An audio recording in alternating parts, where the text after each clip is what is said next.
BD news অ্যালার্টের আরও একটি সংবাদ সংযোগে আপনাদেরকে স্বাগত। ভারতে যাওয়ার পথে নিষিদ্ধ ছাত্রলীগ নেতা সীমান্তে গ্রেপ্তার। যশোরের বেনাপোল সীমান্ত দিয়ে ভারতে যাওয়ার সময় মৌলভীবাজার জেলা ছাত্রলীগের সাবেক সহসভাপতি আব্দুস সামাদ আজাদ বয়স ৩৩ গ্রেপ্তার করেছে ইমিগ্রেশন পুলিশ। বুধবার ২৩ জুলাই সকাল ৯:৩০টার দিকে ইমিগ্রেশন থেকে তাকে গ্রেপ্তার করা হয়।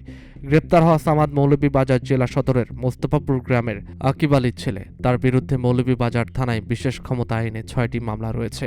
ইমিগ্রেশন সূত্র জানায়, সকালে ভারতে যাওয়ার সময় ইমিগ্রেশনের ডেস্কে পাসপোর্ট জমা দেন সামাদ।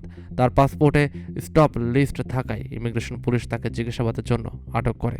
পরে তার বিরুদ্ধে মৌলভীবাজার সদর থানায় বিশেষ ক্ষমতা আইনে ৬টি মামলা থাকায় বেনাপোল ইমিগ্রেশন পুলিশ তাকে গ্রেপ্তার দেখিয়ে বেনাপোল পোর্ট থানায় হস্তান্তর করে।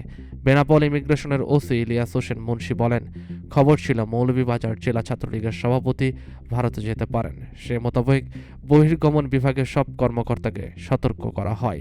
সকাল ৯:৩০টার দিকে বেনাপোল ইমিগ্রেশন ভবনে প্রবেশ করে বহির্গমন ডেস্কে পাসপোর্টে সিল মারার জন্য জমা দেন সামাদ।